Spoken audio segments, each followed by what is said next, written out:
What's going on, guys? ShadowNinja here, and today we have an Arc Prismatic build for you guys. Now, for my people who say another consecration build, don't worry, this build does not have consecration. Actually, no, screw that. We got consecration because why the hell would we not have the juice that makes Prismatic Titan so good? So if you want to opt for something else, then go ahead, but ain't no way will I accept another consecration build comments because it makes you sound like a hunter main that's just jealous about our crayons. Back on track here, this build is really good. I'm personally shocked because I've always stated how Arc is my least favorite for the Titan class, but safe to say that changes today. Now, before we jump into the details, let's get some things out the way. In the description and in the pinned comment down below, there will be a dim link for this build so you guys can pull from. Secondly, if you guys enjoy the content, then please consider hitting that subscribe button and bell to be notified for when I do drop more content. With that being said, let's jump into the video. First up, I want to explain why we are going for Prismatic and not the Arc subclass. I feel like this is pretty important so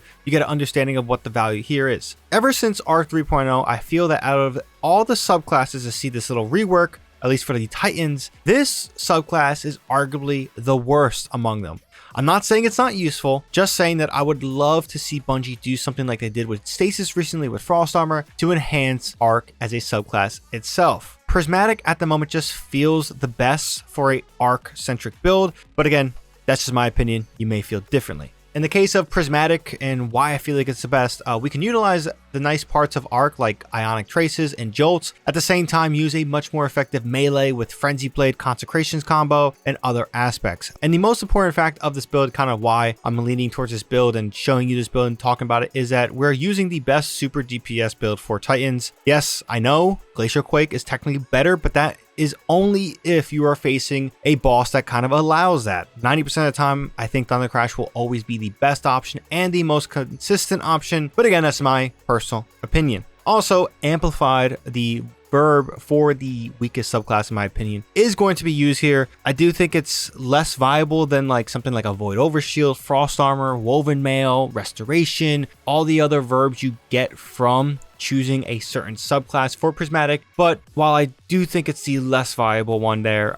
it's still viable and usable here, and you can get some good stuff out of it, especially for the reload and things like that. Now, let's do some housekeeping with exotics, and let's talk about that before we talk about the build. There will be two options here: Synthoceps and Curious of Falling Star. Now, you can use a Stoicism, but just know that you are losing out on any sort of super buff with, like, you know, say something like Spirit of Syntho. This does not have the 50% buff to your super damage, so keep that in mind. Also, yes, Spirit of Star Eater, when maxed out, does help Thunder Crash. Arguably, depending on what you're testing, can reach higher levels, but personally I'm not going to recommend that for this build, at least in this video, due to the fact that the other two exotics are just way more simpler. If you die, it's okay, and they enhance generally the same way, and yes, maybe not as high as a maxed out Star Eater, but again, in the same ballpark. Also, in the case of a regular Syntho, for example, you get a melee buff of 165% damage to your melees and a reload buff of plus 35. This is something that Spirit of Syntho does not have. So in general, I feel that exotics are offering more than what you could get in a Stoicism. However, if you want to ignore my exotic recommendations for your Spirit of Star Eater Stoicism combo, then go ahead. Build should work the same depending on the role and of course the content you are playing. Now, with that out the way, let's jump in and talk about the build. So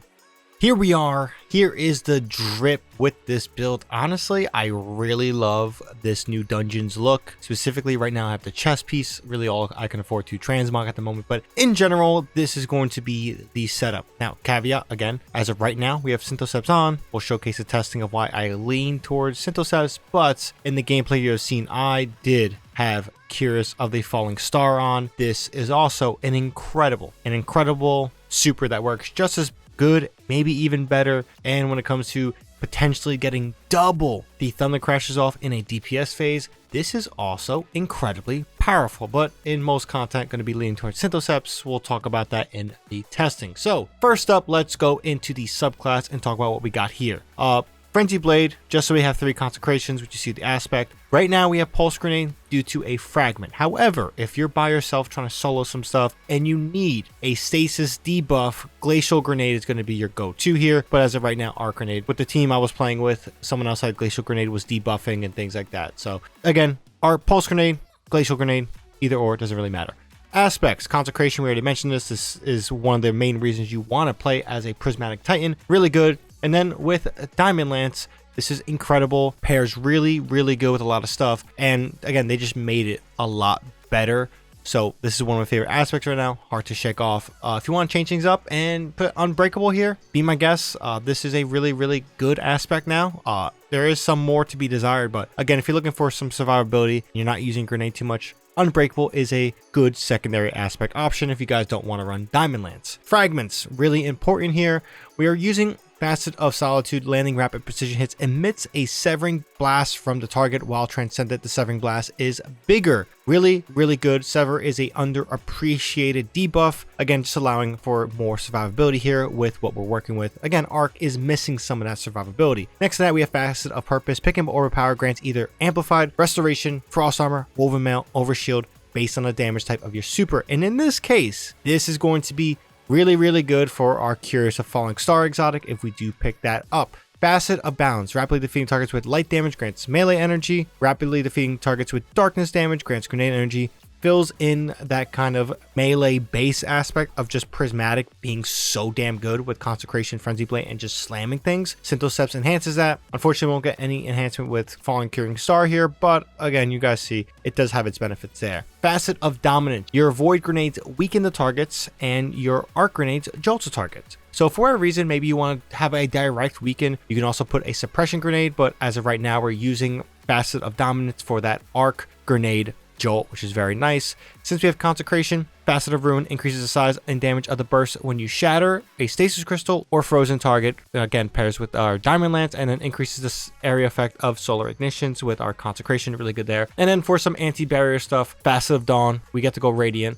In the case of what we're using, our power weapon will be our barrier weapon, dealing with champions like anti-barriers, but in general, going Radiant helps your weapon damage and things like that. Really, really good there. But yeah, Thunder Crash, as I mentioned before, is going to be the super of choice. Now for loadout, this is where things are kind of requirement. Also, I'll give you guys some liberty. Since we were doing the dungeon, we had a Grand Overture here. Again, this can be your DPS exotic of choice, whatever it may be, whether that's Tractor for that debuff, whether that's Prospector, really, really good, whether that's Parasite for the Rakkus encounter, whatever it may be.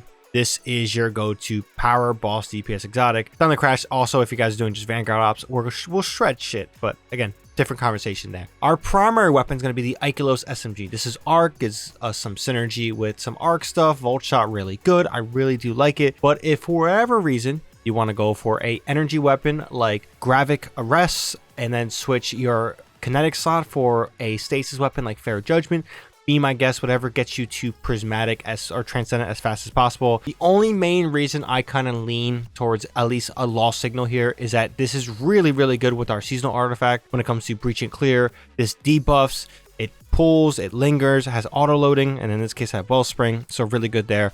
I really would prefer you guys to lean towards a primary weapon in your energy slot, and then kinetic really be Lost Signal if you guys have that. It's really, really good, and it's kind of one of the few times I really urge you guys to kind of utilize the weaken from Lost Signal. It's a breach loadable grenade launcher, so it weakens, which is a 15% weaken effect on the boss. You Thunder Crash, if you have Falling Star, X amount of damage, Synthoceps, X amount of damage. It's really good. It's a good optimize, I guess you could say, shoot and forget, but also have a really big impact in your DPS. When it comes to our armor mods, right now we have a Harmonic Siphon, so in this case it'll be Arc Weapon. We have Hands On to just increase our super regeneration energy on melee kills. Again, this is stupid fast without Curious of Falling Star being amplified, enhancing that super, but again, we'll talk about that pretty soon. It's fast in general, and then this helps it even more. And then we have a Stasis Siphon, because why not? We're using Lost Signal to control some ads. Now for our Synthoceps or on our arms, we're using in this case, Font of Focus. My discipline isn't really where I want it to be when it comes to being near 100. So again, when we have an armor charge, this helps utilize that, and it is really, really effective.